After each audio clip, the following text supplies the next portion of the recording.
Good afternoon and welcome to another edition of Shifting Perspectives. My name is Derek and I am really excited today to have Teresa Leet on this episode with me. Teresa is an author and a coach, and she wrote a book that we're going to talk about today. It's called Chasing Easy in a Life of Hard Choices. I read it. I'm pretty sure I read it in about 3 days over a weekend. It just grabbed my attention. And what I found so unique about the book is, as Teresa will share her story, is that really I share almost no specific details with Teresa's life, but yet the undertone of the book is about facing insecurities, doubts, not sure who we are, and growing and learning through that. And I found that to be absolutely transparent in a fantastic, encouraging way through the book. So I read the book and I messaged Teresa and I said, please, can we talk about this? Because I was just absolutely blown away and inspired by the book. So Teresa, thanks for being on here today. And I'll kick it off with this. Why did you write the book? Derek, that's a loaded question. It's a simple question, but it's pretty deep. And I was going, and part of this is in the book, but I was going to see a counselor, and there's no shame in that. So if there's anybody that's seeing a counselor, there's absolutely no judgment or shame. So I'm on my way to see her. It's our last session. And on the way there, I'm praying, all right, Lord, I don't know what you want me to do. I'm not feeling fulfilled. There's no peace. What do you want me to do? You're going to have to hit me upside the head, right? Because I can be pretty stubborn. And so I show up and I walk into the session, and the normal formalities are a mess. And Shanna, who was my counselor, came in and she just looked right at me and she said, you need to write a book. And I looked at her and I started laughing. I went, oh, you're so cute. I'm not a writer. I'm not writing anything. And she said, no, out of all of my clients, when you have an unplanned pregnancy and you're faced with that and a decision to make, you're the only one that I know who has actually experienced all three options. Mm. And I just looked at her and I said, okay, I said, that doesn't mean that I have to write the book. So then we went on with our regular session and completed that session. Of course, you know, when a seed is planted and there is a bug in your ear, what I've learned is you don't have peace about that until you actually follow through and execute it. Mm. And so I was still struggling with not really feeling fulfilled. And there's a difference between satisfied and fulfilled. Being satisfied is when you're doing something for yourself. Being fulfilled is when you're doing something for somebody else. And so that was a revelation to me, and I just got goosebumps. So the leading to write the book came from my therapist, who I kind of wrote off for about 7 years. And when the pandemic hit, you know, there are a lot of good things that came out of it. I actually sat down and started compiling stuff that I had already written in school, and then put it together and said, okay, I guess I've got enough material to start writing. And so I did. And it was not an easy journey, because this is very raw material. I talk about failed marriages. I talk about relationships, talk about warning signs. And then of course the unplanned pregnancies. So, but then I found hope in the end of all of that. So that in a nutshell, I was told to write it by my therapist. And so I finally did 7 years later. Wow. So that conversation took place, what, 10 years ago? It was a little over 7 years ago. Yeah. Wow. Yep. And I did nothing with it. And so I was not feeling fulfilled. Yeah. For well over 6 years. Well, I am glad you wrote it. I really am. Thank you. It was, and you know, I don't know that I've ever read a book where somebody is so transparent about their insecurities and their doubts and their fears and what it took, the journey to go from here to where you are today. And that resonated really deeply with me. Can you explain what chasing easy in a life of hard choices mean? I feel like there's a fantastic meaning behind that, and I'd love to hear it from you. What does that mean? Well, you know, the idea of chasing easy is we are often faced with a crossroads when we have a decision to make, right? Everything that we are living today is 100% on us. We can't blame it on anybody else. And it is all relative to the choices that we've made along the way in our path to get us to where we are today. And so chasing easy is taking the easy way out when you come to that crossroads. It could be in your finances. It could be in your relationships. It could be with your vocation, staying in a job longer than you know that you should because it's easy. You know it. People are coming to you instead of facing the unknown and doing the harder thing in life. That's just one example with a vocation. I actually talked to somebody about that. But the other part is when you hear that, when you say chasing easy in a life of hard choices, for many of us, there are all kinds of things that come up in our mind. We start replaying some decisions that we made where maybe we decided, a simple thing. Maybe we decided not to listen to Siri and take a different route going somewhere. And they kept rerouting. Yeah. Well, it ends up that they were rerouting us because the easy way to get there, which may have been point A to point B, was backed up and traffic was at a standstill. But because we didn't see that, we were arguing the point and said, no, we're going to go the other way. And it wasn't easier. So I don't know if that makes sense, but for me, and the editor is really the one that came up with the idea of the title, piggybacking off of what my husband always says and said to my girls, life is easy. It's the choices you make that are hard. And we are 100% the sum of our choices. Yeah. And so she played off of that to have the title Chasing Easy. Yeah. So you said we are the sum of our choices. That's right. Right. This thought occurred to me a while ago, and I really haven't gone anywhere with it or developed it more, but I think you're talking to it is that I make a choice yesterday, right? Which presents me with a set of choices today. I make a choice today, which presents me with a set of choices tomorrow. Right. And so really tomorrow's choices are just a result of the choices from the previous days, previous years, a lifetime. Yes. That's what you're getting at. That's what you're saying. It is. And if you've not read the book, The Butterfly Effect, that's pretty much what our choices are leading us to. And it's exactly what you just described, Derek. It's every choice that we make is going to lead us to something else tomorrow, the next day, the next year, the next decade. And we are 100% responsible for the choices that we make. And I'm going to back up a minute because that is not an easy concept. I cannot tell you. I mean, I played the victim and I wanted the, woe to his me party for probably the first 38 years of my life. And it's much easier to play the victim than to say, I'm responsible for where I'm at right now in my life. Yeah.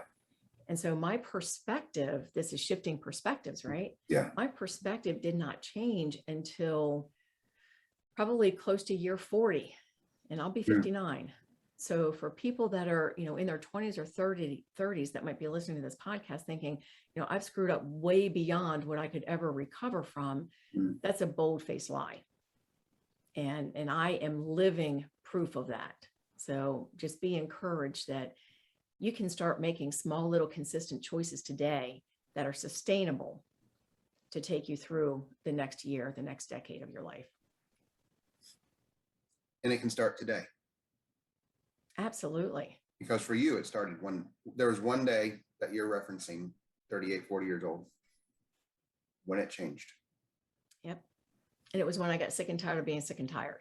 I mean, I know it's a cliche, but I was living life my way. I was living it for myself, very selfish, self-centered. I threw temper tantrums at 35 years old when I didn't get my way. Maybe I didn't lay down in the grocery aisle and, flail my arms and my legs around, but yeah, I threw temper tantrums if I didn't get my way. And I will still once in a while maybe do that. So that's a work in progress. Yeah. But the reality is that we really have to be intentional about changing who we are today to become who we want to be tomorrow. That is such a profound statement. It's a lived statement for me. Yes. So we've talked about decisions, and there was a phrase from the book, is on page 2. You said decisions can be like peeling hard-boiled eggs. Can Love you, that analogy. yeah, can you expound on that? What does that mean from your perspective specifically? All right. So if you've ever peeled hard-boiled eggs, Yes. right, you know that you usually have two options. It's either going to be really simple and it'll come off in maybe one or two peels, which lately I've discovered a secret to that. Yeah, I know. I'll share later. Or Fantastic. the other is, it's piece by measly piece. Yeah. If you lose your patience in doing the piece by little piece, which are our hard decisions, you will discover that how you peel that egg is exactly how you make decisions in your life. And I wanted to use something that was very relatable in the book that talks about the decisions and choices that we make, because it's usually the small little seemingly insignificant choices that we make that really impact our lives later on. And if we endure the patience of peeling that back little by little, we'll still have a peeled egg. It just might be flawed. So there might be little dings in it. You get not just the skin, that little skin that comes off, but you might get part of the egg white. Yeah. That's how our decisions are. We're either going to have an impactful decision where we have learned through it and we have failed forward by it, and maybe skinned our knees a little bit on the way, but we learned. And failure is not failure if you learn from it, right? If you can endure that, that's how you're enduring your challenging choices. So by making those pesky little decisions in your daily life that all add up in the end, it's okay to take your time to make them versus a knee-jerk reaction because this was easy, so I'm just going to do this. Let's take something very real that talks to both of us as financial coaches. We have folks that want to buy a house. They've got $30,000 in credit card debt. And they want to buy a house because they want to keep up with the Joneses. Well, the Joneses are broke, first of all. You just don't know it.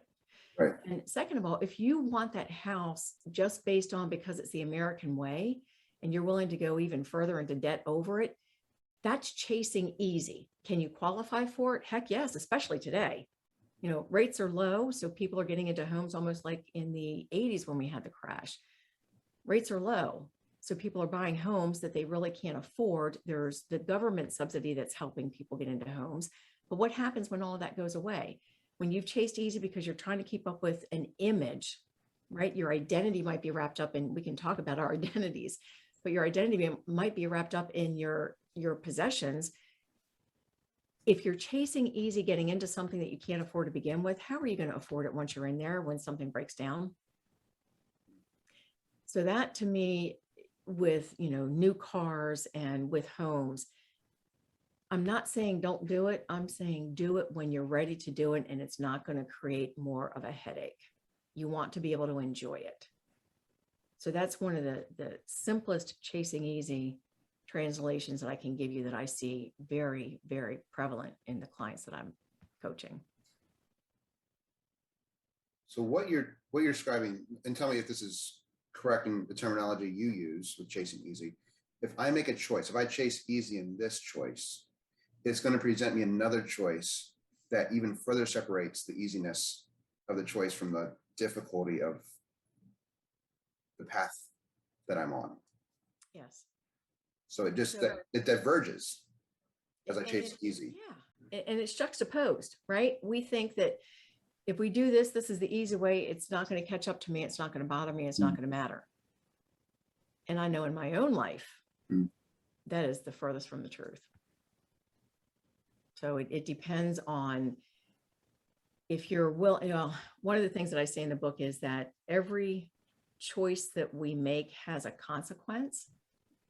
So the choices are ours to make. The consequences are already predetermined. When did you learn that? When did you learn to accept that? I'm still trying to accept it, Derek. Come on. But I assume there's a point in your life when you didn't accept it at all. Oh, absolutely. Yeah. Yeah. I just, again, the first 38, 40 years of my life, it was all about me. It was all about me, through 2 marriages, that failed, through having children, it was still about me. And my kids are alive and thriving today. So I don't want anybody to think that because of my selfishness, my kids suffered. Right. It probably did, but you wouldn't know it today. I mean, they're thriving. That's amazing. But for me, the wake up call was, what I'm doing right now isn't working. I'm going to have to try something different. And to be completely honest, I had lost a brother he was 28 years old. This was Randy? This was Randy. Yeah, Yes. yeah. You did read the book. See? I did. That was a very special part of the book. I remember that. Yes. As a matter of fact, I'm going to point for a second. Yeah. Up here on my bookshelf, you see Equal Time? Yeah. Over here in the corner? Yes. That's the book that he inscribed. Really? There's a picture of it in my book. Yeah. Yeah. Oh, that's so special.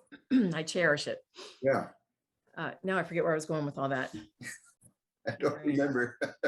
I had asked you the question, when did you learn to accept that the consequences are predetermined, but you get to make the choices, and you started bringing in your brother who passed away? Yeah. So the part of being completely honest with when it caught up to me was, again, my way of living wasn't working. I wasn't happy. I wasn't fulfilled, which I really didn't know what the difference between being satisfied and being fulfilled were. And one side note is, when you're seeking satisfaction, which again is for yourself, you always want more. So you might get that one thing and you're like, yes, this is great. This rocks. Then what? Then the high is gone from getting that thing, and now you want the next thing. Yeah. And that was me. My identity, and I know I'm jumping a little bit, but my identity was wrapped up in my performance. And I'm bringing that into the picture because some of us, our identity is coming from our performance, our status, our possessions, or our popularity. All of those things are going to eventually fail you. So until you really and truly find out whose you are and who you belong to, you will suffer the consequences of not knowing who you are, and you will always feel insecure. And I still have moments of insecurity. I haven't solved that. I won't solve that probably until I'm called home. But it's much less. And when those thoughts start seeking in that you're not good enough, you're not smart enough, you're not pretty enough, you're not talented enough, you don't have what it takes, you're not equipped. I mean, all of those thoughts, when those start coming in, I pretty much hold them captive and replace them with, you are talented enough, you are smart enough. So I'm still not to you're pretty enough, because I think that's very vain. But, the reality is what we think about ourselves is what we are. And I had to replace all of that. I did not get to the point of acknowledging that until I gave the Lord a chance. I did not know. Am I free to speak about this? Yeah. Oh yeah. Okay. Absolutely. Yeah. Please do. Please do. I did not know the Lord for the first 38, 40 years of my life. My brother from prison, which is why he came into the picture, tried to send me information. He sent me the book called Equal Time, and he also sent me some other things, More Than a Carpenter. And I put them on a shelf and did not look at them until after he had passed. And it was many, many, many years later. I thought, if there really is a God, I don't want anything to do with him. He took my brother prematurely. I had failed marriages. It did not line up with me that if there is a God who is good, why are all these things happening? So I ran away. He chased me down, and he arrested my heart, and he showed me that all of these things that have happened were absolutely for your own good, and I'm going to use them for your own good. And this book is a compilation of that. So I just want to say, for people that, if we lost you because I brought the Lord into this, I want you to just hang in there and know that I was an agnostic for 38 years of my life, and something changed for me, and it could change for you too. But it's important enough to recognize that we don't belong to ourselves. And we are here for a purpose, and there is only one you, and whatever your purpose is was predetermined before you were even born. And there is somebody that is waiting on the other side of your obedience. Who are you going to disappoint if you don't follow through with your purpose? It's a lot. That is powerful. It reminds me of Viktor Frankl's book, The Meaning of Life. And he talks about, well, what is the meaning of life? And people are expecting to get something out of life. Mhm. And he says, well, maybe life is asking you, what is the meaning of you? Mm. What are you going to show up? And what, to your exact point, who's on the other side of obedience? Who are you going to disappoint if you don't fulfill your mission in life? Yeah. Yeah.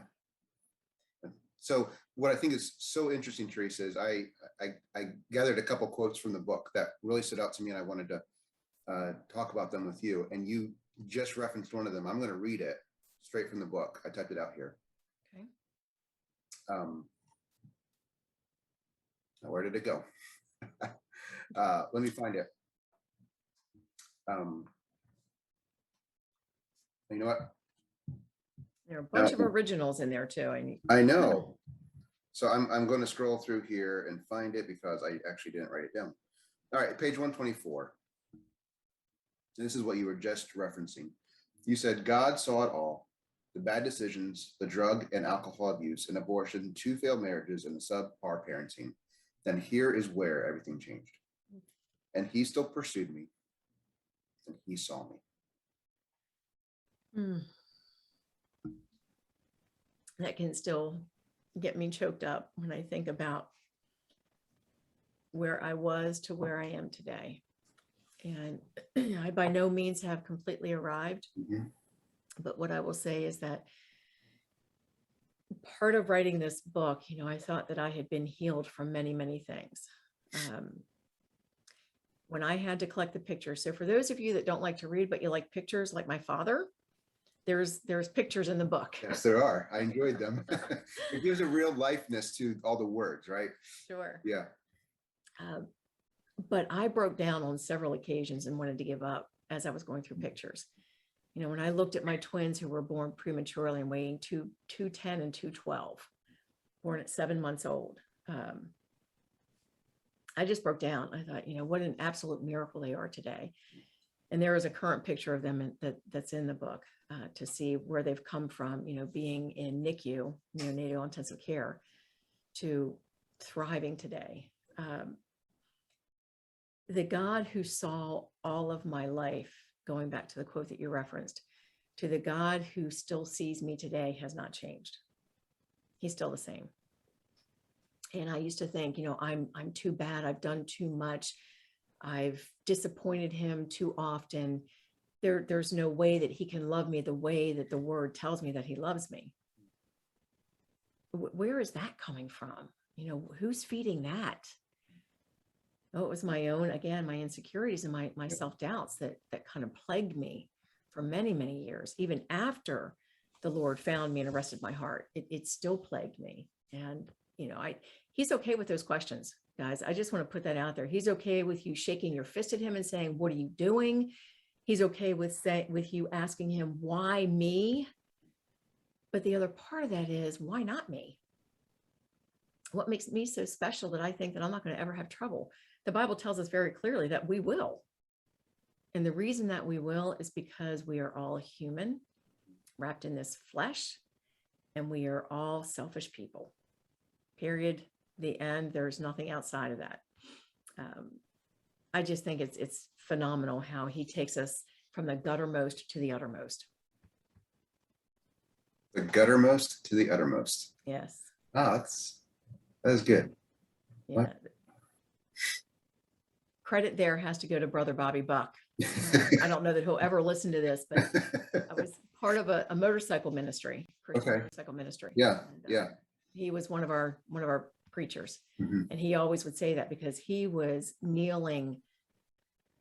His is powerful, but he was kneeling on the phone, or no, he was kneeling with a gun in his hand, ready to commit suicide. Mm-hmm. And the phone rang. And it was a friend of his that said, I just got a prompting that I needed to call you. Needless to say, he was still kneeling, but for a different reason now. The gun was no longer loaded. He disengaged it. So he was really at the guttermost. So if there's any listeners out there that are thinking that, you've done too much and you're too bad of a person and you're never going to get clean and you're never going to get right, you're exactly where God wants you to reach up instead of reaching in and thinking that you have to figure this thing out for yourself. Rely on him. Depend on him. Your life will be changed. It won't be easy, but it will be changed. Right.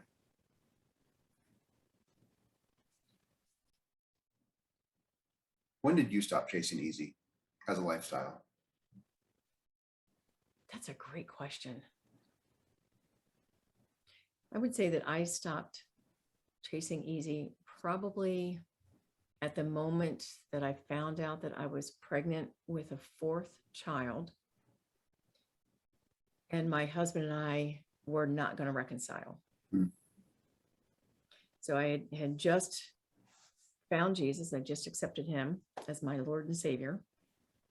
And 6 months after that, I found out that I was pregnant, and I had no idea what I was going to do. I had had an abortion at 15 before I knew what it was. That was 38 years ago. And, all the pregnancy resource centers that you have now, they weren't available back then. So out of ignorance, I had the abortion. Well, it's not that way anymore. We cannot claim ignorance today. But I was in a position where I was working full time outside of the home. I was a career mom, and I claim I was a better mom for that. So God bless you moms that are domestic engineers, because you have got the hardest job in the world. Yes. Yes. But I really was stuck. I didn't know what to do. And even though I found new freedom in Jesus, I was still, mad at him. I'm like, how could you let this happen? I'm trying to follow you. Why would you throw this wrench in my life? Well, he wasn't the one that made me lay down with my husband. Yeah. So fast forward, and I decided, I talked to a couple of friends, talked to my mom, and I talked to the father of the baby. And, everybody was telling me, you just need to have an abortion. There's no way you're a career mom working outside of the home. You're living in a single home. You're raising your 3 girls on your own. You're not going to be able to bring another child into this mess. And I agreed. And so I went ahead and I scheduled the appointment for the abortion. And, interestingly enough, those that answered on the other side of the phone were so caring. They were so compassionate. They completely understood. They were going to help me. That was at the abortion clinic. They made me feel really good about this decision to abort. So I scheduled the appointment, and I'm driving on my way to the appointment, and literally a Carrie Underwood moment, Jesus take the wheel. He pulled me over to the side of the road, and I just sat there sobbing uncontrollably. I couldn't catch my breath. And he spoke to me, not audibly, but he spoke to my spirit and said, this is my child, and I have plans for them. That was, excuse me, that was the defining moment for me, that life was going to get better, that I'm not chasing easy, because I ended up choosing an adoption plan. She just turned 18 years old, as a matter of fact, in July. She's going to college. It was an open adoption.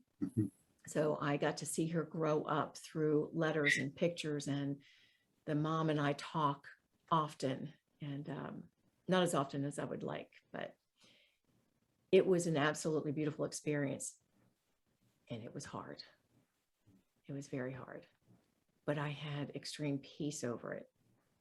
And in the position that I was in, I was a manager. I had 23 direct reports. And I thought, how am I going to explain to people and to my clients that I'm carrying this child, and then I'm going to come back after leave, and I'm not going to have a child to talk about? Well, I did still have a child to talk about.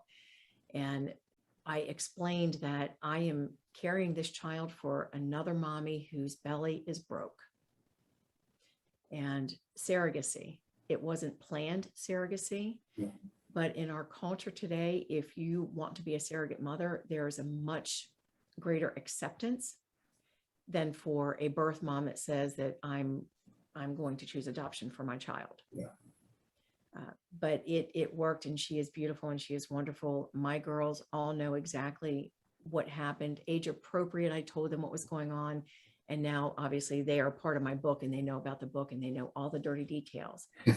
And I wanted them to. Yeah. I don't want them to think that, mom is this perfect being that never messes up. That couldn't be further from the truth. Mm. And one of my twins, who is now 22, read the book and said to me, Mom, I never really thought about you having a life outside of being my mom. And so the message to me is very clear for any of you moms and dads out there. Again, age appropriate conversations, but be real with your kids. Let them know what struggles you went through so that you can help them to see that you are human, that you understand the mistakes that they're making, and you have to allow them, let them flirt with mistakes. That's how they'll grow. And I know that's a hard thing to do, but Yeah. when we do, they mature into their own, and then they learn that, that this behavior is acceptable, this one is not, but I created it for myself. Yeah. And we have to take responsibility. Mm-hmm. Were there any other quotes that spoke to you? There was this one. This page 39. If I wasn't accepted for who I was, I reasoned, I would learn how to be what others expected me to be. And I think when I read that quote, I realized I may not share almost any similarities, my life and your life, but that self-doubt and the fear and the insecurities, there's this undertone that more than just you and me share, right? I think it's a human thing. I agree. So if nothing else, I appreciate you just putting that sentence in the book. Because it's reassuring to know that you struggle with that or struggled with that. I struggled with that. Other people struggle with that. How did you grow through that? It could be something that you mentioned early on when we started talking about, how do you be you? Just be. We feel like, I had mentioned that I got the most love shown and the most acceptance when I was performing well. Mm-hmm. And that's the next quote I wrote down. was about what? I realize now, you wrote, I realize now that recognition and attention at work helped me minimize the emptiness I felt from rejection.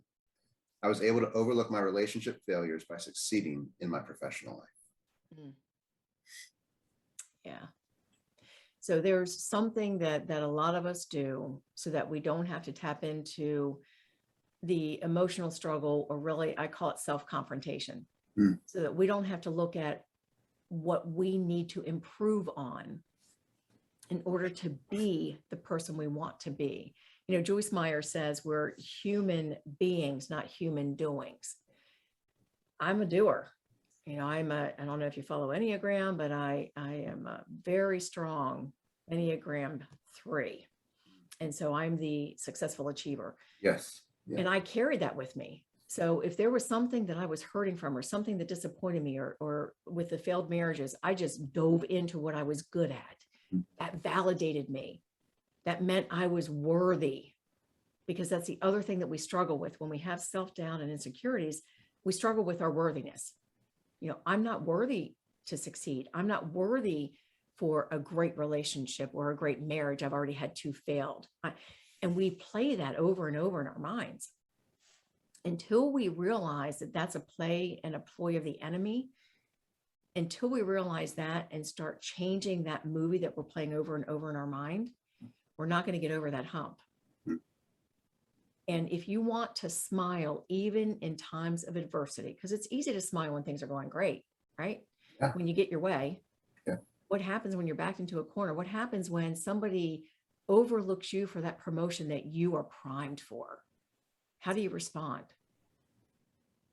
And so being secure in who you are, in your own unique identity, your own unique DNA, your own unique purpose, being solidified and finding your foundation in who you are is going to make a huge difference and impact on what you do for the future. And it took me many years. Did I say many? Yeah. To kind of figure that out. But when you do, you realize that, and this is going to be a hard truth for a lot of people, especially those that like to be popular or want to be liked, which is me. I got wrapped up in what other people thought about me. That was one of my identity triggers. When you realize that over 20% of the people, and this is a known fact, are not going to like you for whatever reason, they're not going to be your bud. They're not going to like you. When you realize that the people that you are drawn to have something that you want, and those are the people you surround yourself with, that's when you get over this thing of, I've got to be popular with everybody. I want everybody to like me. Yeah. I don't want it. It used to be, and I'm probably getting this falls in line. It used to be that if I would go to a party and I was standing there by myself and I saw two people talking to each other and they looked and just glanced my way and then went back to talking to each other, I immediately thought they were talking about me. I mean, let me get out of my own way. I am not that important that people are talking about me at a party. But that was that insecurity. Yes. That's that insecurity seed that, oh, they must be talking about me. Yeah. No, probably furthest thing from the truth. Mm. But we have to get over that and get out of our own way. And, I'm reading a book now called The Big Leap. I just bought it. Oh, it's good. I'm about halfway through and I highly, highly, highly recommend it. I've heard fantastic things about it. So I'm looking forward to it. I have like 5 books I'm in the middle of right now. So I need to finish one of those first. Yeah, let's do that. Yeah, but yeah. So Big Leap, you're reading that. The Big Leap, I'm reading it now.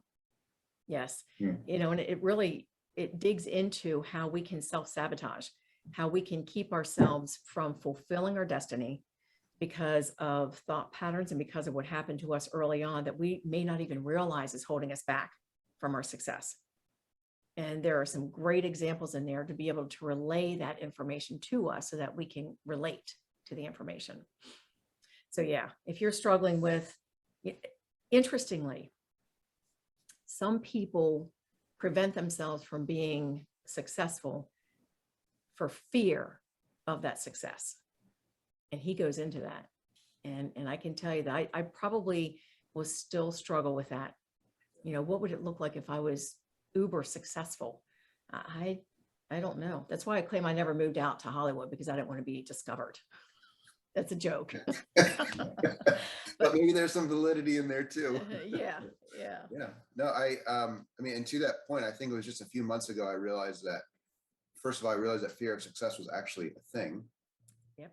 And that I myself have self-sabotaged unknowingly, because I was scared of what that might look like. Right. That's a whole nother piece to jump into, and Yeah. there's a whole piece in there. But I think even speaking to it though, and again, I'll come back to why I appreciate your book so much, is just that you spoke to all the things that resonated with me. Very good. What did you learn from the book? What did you learn from writing the book that you didn't learn, that you didn't expect to learn from writing the book? That I could actually do it. Oh.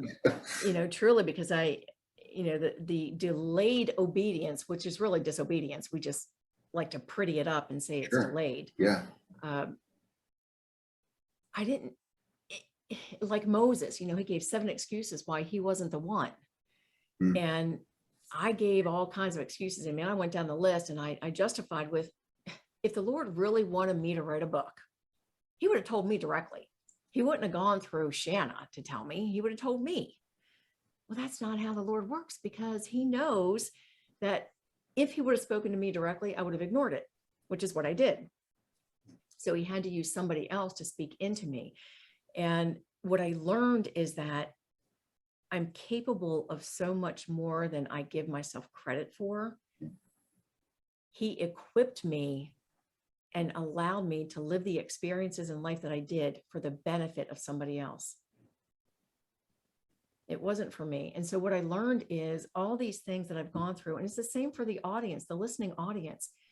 Anything that you have experienced in life is going to be unique to you, but it will touch many, many other lives. So you have to be okay with sharing it Mhm. so that others can learn from it. And so I learned that I can actually do it. And I like a challenge. Again, I like a challenge. And this was the most challenging thing that I have ever done. And I said, I will never write another book. And guess what I'm thinking about? I know exactly what you're thinking about. What's the title? Mirror image. Mirror? Mirror image. Hmm. Yeah. So we'll see what happens with that. Well, I'm sure it will be just as good as this one, and I will pick it up and read it because Appreciate that. I appreciate the authenticity and the genuineness that you approach life with, even in this conversation, just being open and raw. Thank you. If you could wrap the whole message up, what is it that you hope the message of the book conveys to those who read it or even listen to this conversation? The bottom line is hope. Hmm. Because when you're feeling hopeless and you think that there is no way to get out of whatever your circumstance is, and listen, there may be people listening that have been abused where their perspective is, this is the way it's always been. I won't get anything any better than this, so I'm going to stay where I'm at. That's a lie, and that's a lie of the enemy. There is hope for you. There are resources for you, but you have to take the action. Hmm. And in order to, again, this is about shifting perspectives. In order to change your perspective about whatever your situation is, you've got to seek outside sources that have been there. Learn from them. Don't repeat the patterns like I did. I kept getting drawn to the same type of man because I was very shallow. I didn't get into the depth of relationships. The hope that I found is a hope that is available to you. And that to me is really the message of the book. You're not too dirty. Amy Grant sings about that. And there's nothing too hard that he can't fix you and take all the broken pieces together. You are a masterpiece and there is no flaw in you. Let that be your guiding light. So beautifully said. Thank you. Teresa, this has been, for me, a refreshing, inspiring conversation. Thank you for showing up. I mean, not to this conversation, but thank you for showing up the way that you do in the world. Thank you for writing the book. You're welcome. Where can people find you online? Where can they find the book? You can go pretty much just type in a Google search, Chasing Easy and a Life of Hard Choices, or even my name, and you'll have a bunch of different places to go to grab it. If you're not local here in Bel Air, Maryland, where I'm located, the Barnes & Noble here is actually, they have it on the shelf, but that's not across Barnes & Noble. Right. So it's a print on demand. You can just go find it, search it. Good. There is also a Kindle version if you're into Kindle. I've been asked about an audio version. I don't have that. I don't know that I will ever have that. So again, for those of you that don't like to read, there are pictures. There you go. But yeah, you can find it on any of those platforms. There is an author page. There's a chasingeasy.com, very simple landing page. And yeah, just if you get the book, post it in your social media, #ChasingEasy, #ProLove. And I'd appreciate that. Yeah. Highly, highly recommend this book, Chasing Easy in a Life of Hard Choices. Fantastic perspective. Teresa, thank you. Thank you very much. If you don't mind, can I end this, if I may, with a scripture? Please do. Yeah. Speaks beautifully to me. Go ahead. And hopefully it will to your audience. This is found in Matthew 6:30, and this is the New Living Translation, the NLT translation. If God cares so wonderfully for wildflowers that are here today and thrown into the fire tomorrow, he will certainly care for you. Amen. It's beautiful. On that note, we'll end. Thanks, Teresa. Thank you. Bye-bye, Derek.